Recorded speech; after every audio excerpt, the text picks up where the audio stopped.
Meanwhile, Joseph had been taken down to Egypt, where an Egyptian named Potiphar, an officer of Pharaoh and captain of the guard, bought him from the Ishmaelites who had taken him there. And the Lord was with Joseph, and he became a successful man, serving in the household of his Egyptian master. When his master saw that the Lord was with him and made him prosper in all he did, Joseph found favor in his sight and became his personal attendant. Potiphar put him in charge of his household and entrusted him with everything he owned. From the time that he put Joseph in charge of his household and all he owned, the Lord blessed the Egyptian's household on account of him. The Lord's blessing was on everything he owned, both in his house and in his field. So Potiphar left all that he owned in Joseph's care. He did not concern himself with anything except the food he ate. Now Joseph was well built and handsome, and after some time his master's wife cast her eyes upon Joseph and said, "Sleep with me."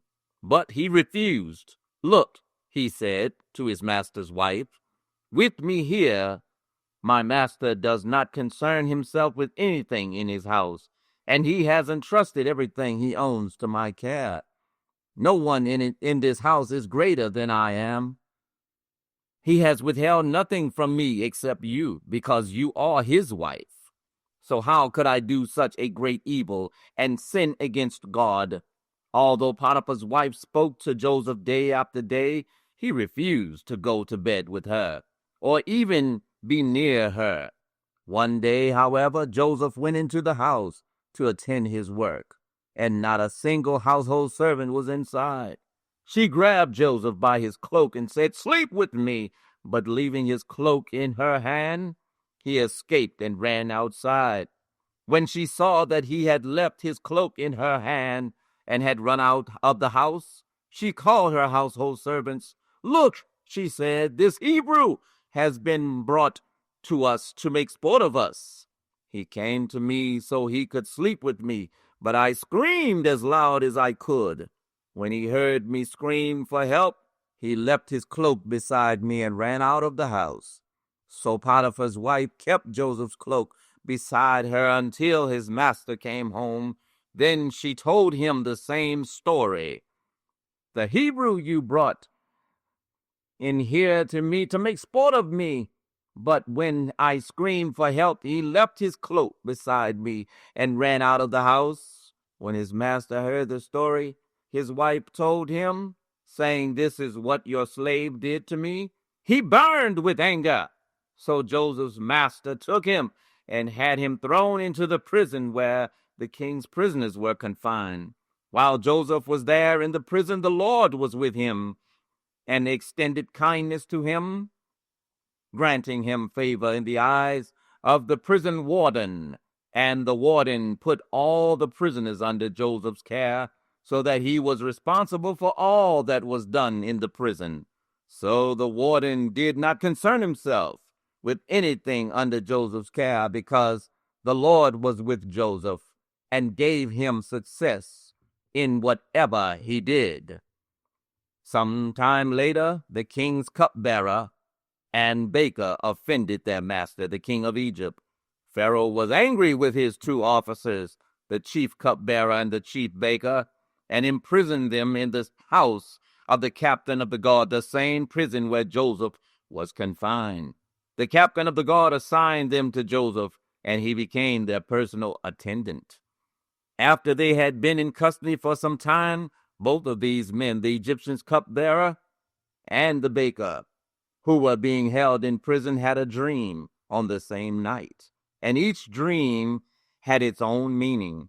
When Joseph came to them in the morning, he saw that they were distraught. So he asked the officials of Pharaoh who were in custody with him in his master's house, "Why are your faces so downcast today?" "We both had dreams," they replied, "but there is no one to interpret them." Then Joseph said to them, "Don't interpretations belong to God? Tell me your dreams." So the chief cupbearer told Joseph his dream, In my dream there was a vine before me, and on the vine were 3 branches. As it budded, its blossom opened, and its clusters ripened into grapes.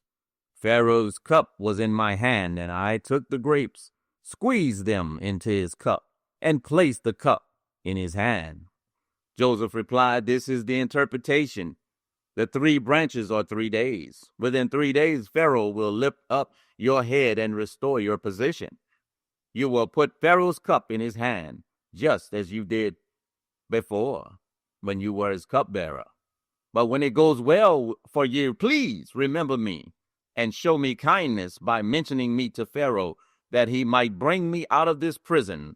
For I was kidnapped from the land of the Hebrews, and even here I have done nothing for which they should have put me in this dungeon." When the chief baker saw that the interpretation was favorable, he said to Joseph, "I too had a dream.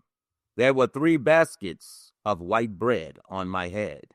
In the top baskets were all sorts of baked goods for Pharaoh, but the birds were eating them out of the basket on my head." Joseph replied, "This is the interpretation. The 3 baskets are 3 days. Within 3 days, will lift up your head and hang you on a tree. Then the birds will eat the flesh of your body. On the 3rd day, which was Pharaoh's birthday, he held a feast for all his officials, and in their presence he lifted up the heads of the chief cupbearer and the chief baker.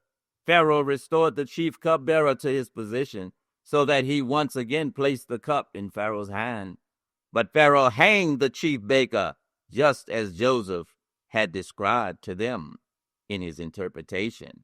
The chief cupbearer, however, did not remember Joseph. He forgot all about him. Hey, this is Rev Kev. I want to thank you all for listening and watching the Bible account of Joseph. And I don't like calling them Bible stories because the word story has a negative connotation as being not true. But however, these are real people that really lived, and we are have the great benefit of looking at their lives and learning from their lives, not having to go through these experiences, or at least some of these experiences ourselves, but we can learn from them and know how to maneuver certain situations and come out victorious. And so I want to thank all of you that have subscribed to the channel, and I hope more of you will subscribe. We're trying to monetize our channel, not just for selfish gain, but to, we'll talk about that in the future, because it's not all about us. You know, we're only on this earth for a little while, and so we have to look out for other people while we're here and be a blessing to someone else. So again, thank you. And also have your ears out and be ready to partake in Kev's commentary when we break down what went on in this Bible account of Joseph. And so thank you again. God bless you all. Take care of yourself. Be good.